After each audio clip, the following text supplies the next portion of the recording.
The story of the Roman centurion at the crucifixion of Jesus is a powerful testament to the transformative power of faith.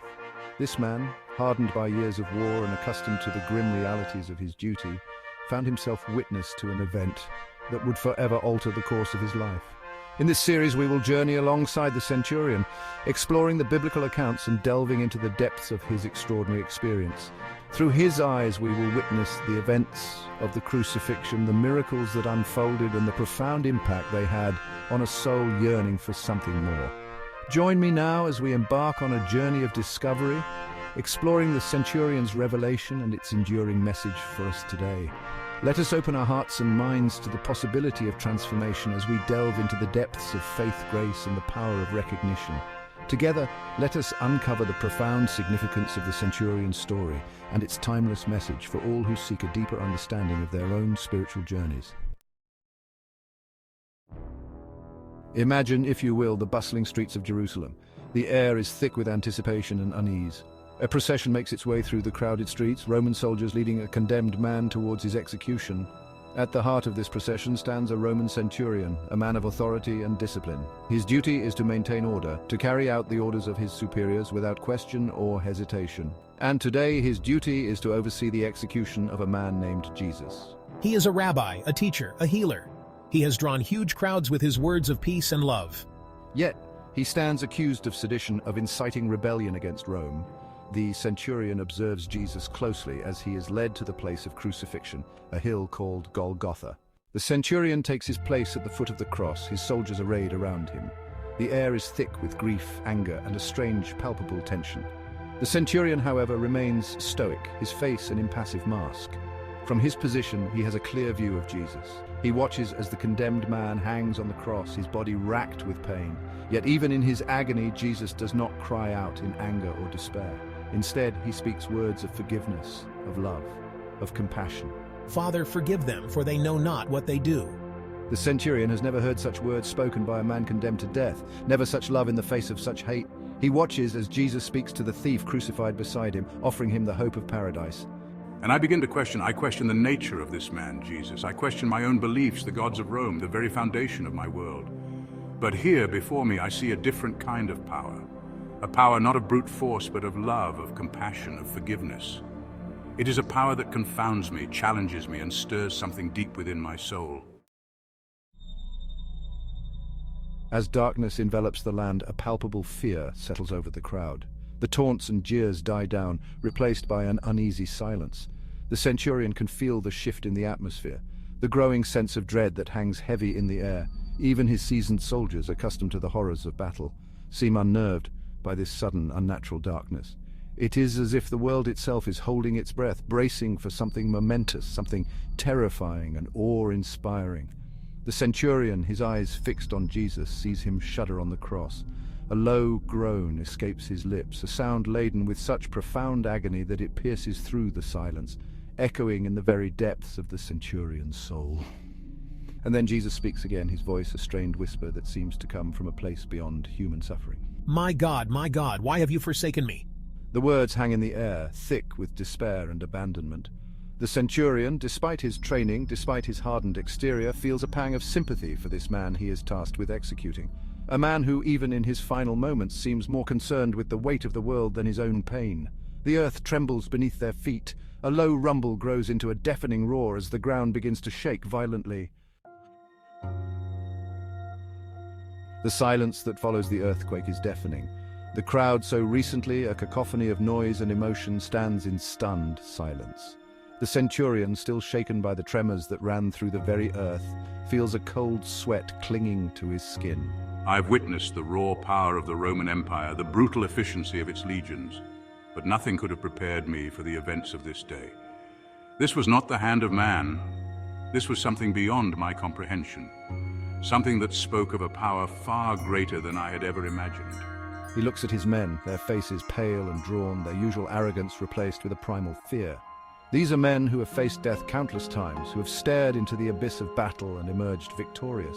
But now they look like frightened children, lost in a world turned upside down. His gaze returns to Jesus.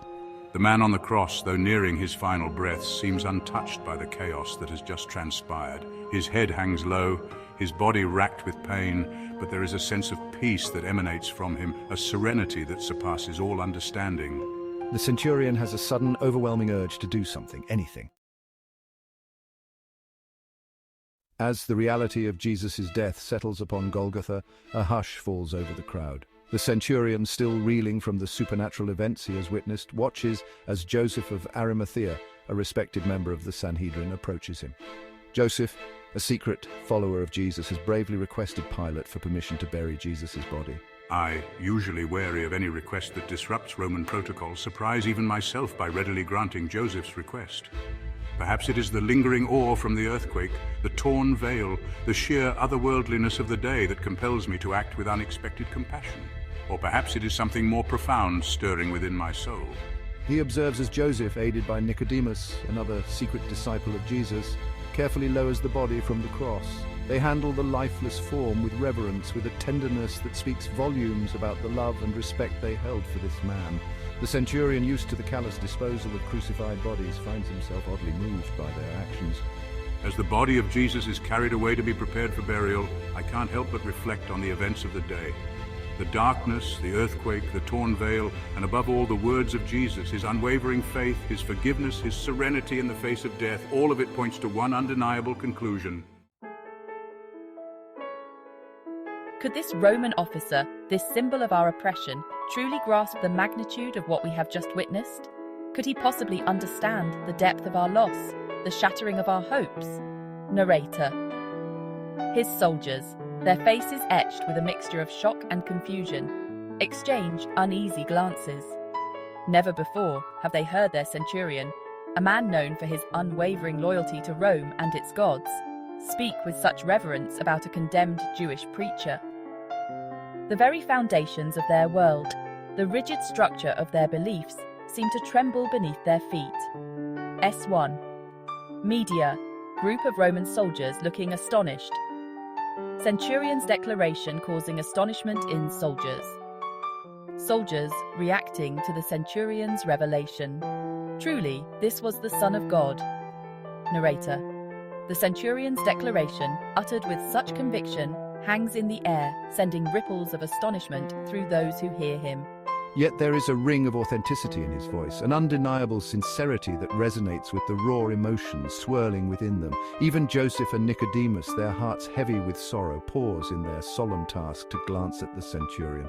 A flicker of hope ignites in their eyes, a spark of wonder amidst the darkness of their grief. Could this be the beginning of something extraordinary? A sign that Jesus' message, his sacrifice, has transcended even the deepest divides. The centurion, oblivious to the impact of his words, feels a weight lifting from his chest, a weight he hadn't even realized he was carrying. For the common people of Jerusalem, the centurion's words were both unsettling and strangely compelling. They had heard rumors of Jesus' miracles and teachings, but to hear a Roman centurion declare such a thing was extraordinary. The story reached the high priests and Pharisees, who dismissed it as delusional or dangerous, yet a seed of unease took root in their hearts. The words, "Truly this was the Son of God," ignited a spark of hope. Could Jesus' message continue to touch lives, even in death? The news spread like wildfire through Jerusalem, reaching the disciples, huddled in fear and confusion. In the aftermath of the crucifixion, the centurion found himself drawn back to Golgotha, the place where his life had taken such an unexpected turn. The crowds had dispersed, the echoes of their cries and jeers replaced by an unsettling silence. Yet for him, the hill held a strange magnetism, a sense of peace that transcended the violence it had witnessed. He stood there, amidst the remnants of that fateful day, the wooden cross a stark reminder of the sacrifice that had unfolded before his eyes. He closed his eyes and he could almost hear the echoes of Jesus' words, feel the weight of his gaze, sense the unwavering faith that emanated from his very being. The centurion's heart, once hardened by years of war and bloodshed, softened as he recalled the compassion in Jesus' eyes, the forgiveness he offered to those who mocked and tortured him. He realized that true strength lay not in brute force or military might, but in the unwavering love and sacrifice he had witnessed on that hill. He returned to his duties a changed man, his interactions with others infused with a newfound kindness and understanding. He treated his subordinates with respect, his superiors with honesty, and those under his authority with fairness and compassion. His transformation, though subtle at first, did not go unnoticed. The centurion's journey, from hardened soldier to devout follower of Christ, stands as a testament to the transformative power of faith. His story reminds us that even in the darkest of times, even in the face of unimaginable suffering, there is always hope. Hope for redemption, hope for forgiveness, hope for a love that transcends all understanding. Like the centurion, we are all on a journey of faith, a quest for meaning and purpose in a world often shrouded in uncertainty. We may not all witness miracles or experience divine revelations, but we can all choose to open our hearts to the possibility of transformation. We can choose to see the world through the lens of compassion, to embrace forgiveness, and to live our lives as a testament to the enduring power of love. Let us carry the centurion's story with us, a reminder that even in the most unexpected of places, faith can bloom, hearts can change, and lives can be forever transformed by the power of recognition, the courage of testimony, and the unwavering belief in a love that conquers all.